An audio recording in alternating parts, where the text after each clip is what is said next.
जय श्री कृष्ण एवरीवन। आज इस वीडियो में हम ऋषि पंचमी के उद्यापन विधि के बारे में जानेंगे। ये व्रत महिलाओं के लिए बहुत ही महत्वपूर्ण है। भाद्रपद माह की शुक्ल पक्ष की पंचमी को ऋषि पंचमी का व्रत किया जाता है।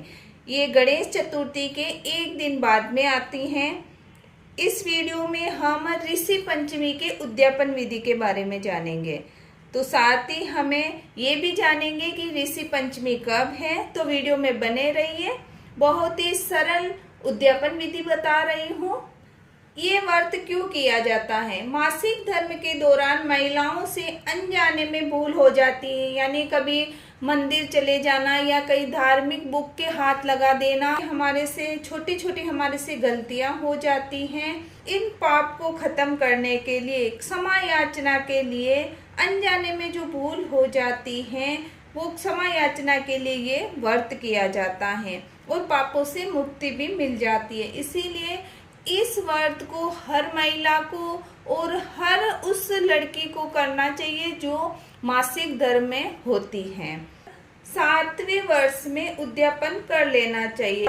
वैसे तो हमें ये व्रत जब तक मासिक धर्म रहता है तब तक हमें ये व्रत करना चाहिए। उसके बाद आप उद्यापन कर सकते हैं।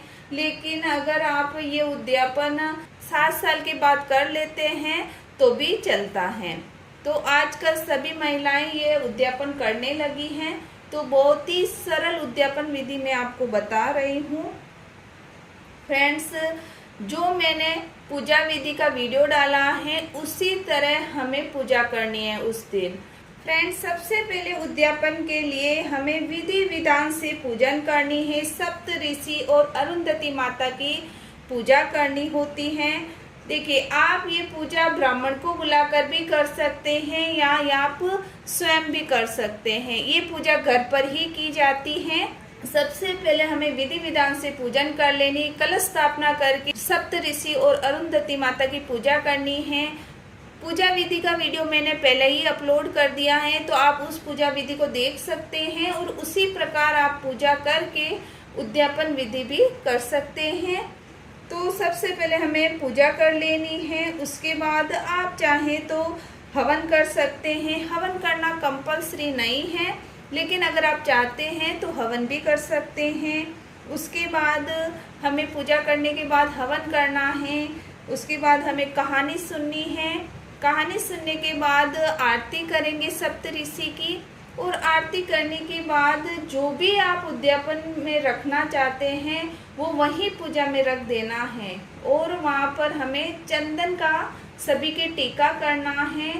सुबह उठकर स्नान से निवृत्त होकर संकल्प ले लिया जाता है। इस व्रत में अन्न नहीं खाया जाता है। इसमें सामा की खिचड़ी, अलग अलग जगह अलग अलग नामों से भी जाना जाता है। ये हमारे यहाँ पर सामा के चावल बोले जाते हैं, मोरैया बोला जाता है, भगर बोला जाता है। तो हमें उसी की खिचड़ी या खीर बनाकर खानी होती है। आप फलाहार भी ले सकते हैं, दूध चाय आप सभी पी सकते हैं। अगर आप पीरियड्स में हैं तो ये पूजा नहीं करनी है। तो आइए जानते हैं कि उद्यापन विधि में हमें क्या क्या लेना है। ऋषि पंचमी के उद्यापन में कपड़े, बर्तन और अन्न का दान किया जाता है। अगर आपका सामर्थ्य नहीं है और आप छोटा उद्यापन करना चाहते हैं तो आप इस तरह कर सकते हैं। नहीं तो बड़े उद्यापन में हमें ब्राह्मण को बुलाना होता है, 7 ब्राह्मण को भोजन कराना होता है। 7 ब्राह्मण को भोजन कराने के बाद हमें उन्हें दान दक्षिणा देनी होती है। लेकिन अगर आप छोटा सा उद्यापन करना चाहते हैं, और छोटा उद्यापन आप कर भी सकते हैं, इसमें कोई ऐसा कंपल्सरी नहीं है कि आप पंडित बुला कर ही आप ये उद्यापन करें। देखिए, इसके अंदर हमें बर्तन का दान देना होता है। तो इस तरह आप 5 बर्तन ले लें। इस तरह हमें 5 बर्तन ले लेने हैं। और अन्न का दान किया जाता है तो आप किसी भी नए बर्तन में इस तरह आप थाली ले लें या बड़ा सा बर्तन ले लें, और इसके अंदर अन्न यानी जो भी गेहूँ वगैरह हमें ले लेना है, और इसके ऊपर हमें फल रख देने हैं। आप अपने सामर्थ्य के हिसाब से कम ज़्यादा कर सकते हैं इसमें, और दक्षिणा रख देंगे। और इसके ऊपर वस्त्र रूप में हमें ये टावल रख देना है और ब्राह्मण को ये दे देना है। तो आपका ऋषि पंचमी का उद्यापन हो जाता है। तो ये बहुत ही छोटा सा उद्यापन है। देखिए, अगर आप टावल भी नहीं ले पा रहे हैं तो आप इस तरह रुमाल रख कर भी दे सकते हैं। और अगर आप इसमें ज़्यादा करना चाह रहे हैं तो इस तरह ड्रेस रख कर दे सकते हैं। एक ब्राह्मण को हमें ये दान दे देना है, जिससे ऋषि पंचमी का उद्यापन हो जाता है। लेकिन मैंने आपको बहुत ही छोटी सी उद्यापन विधि बताई है, इसलिए आप इस तरह उद्यापन कर सकते हैं ऋषि पंचमी का। और इसके साथ ही हमें अरुंधति माता के लिए ओढ़नी लेनी है, यानी साड़ी लेनी है। तो इस तरह आप ब्लाउज चनिया रखकर 5 श्रृंगार रखकर आप ये किसी ब्राह्मणी को दे दें। ये हमें ब्राह्मण को देना है और ये हमें ब्राह्मणी को देना है। आप ब्राह्मण और ब्राह्मणी को एक जोड़े को खाना खिलाकर भी ये चीज़ें दे सकते हैं। उद्यापन विधि संपूर्ण मानी जाएगी।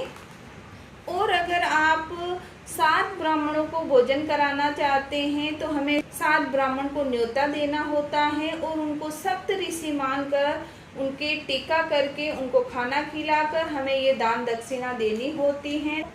अगर आप 7 ब्राह्मण को न्योत रहे हैं तो टावल और इसके ऊपर दक्षिणा रखकर भी आप दे सकते हैं। और आप 7 ब्राह्मण को ड्रेस देना चाहते हैं तो इस तरह ड्रेस लेकर इसके ऊपर दक्षिणा रख देनी है, सामर्थ्य के अनुसार हमें दे देनी है। आप चाहें तो ड्रेस की जगह धोती, कुर्ता और ये टावल भी दे सकते हैं। तो फ्रेंड्स, सभी ये अपने ऊपर होता है कि हमें उद्यापन विधि कितनी बड़ी करनी है, कितनी छोटी करनी है। उद्यापन करने के बाद भी ये व्रत जरूर करना चाहिए। जब तक करना चाहिए तब तक मासिक धर्म खत्म न हो जाए। जो भी चीज़ आप दान दे रहे हैं उनके चंदन का टीका कर ली, उसके बाद ही हमें ब्राह्मण को देना है। फ्रेंड्स, इस वीडियो में मैंने आपको ऋषि पंचमी की बहुत ही सरल पूजा विधि बताई है। अगर आपको ये वीडियो अच्छा लगे तो वीडियो को लाइक करें, चैनल को सब्सक्राइब करें। मिलते हैं अगले वीडियो में। Thank you.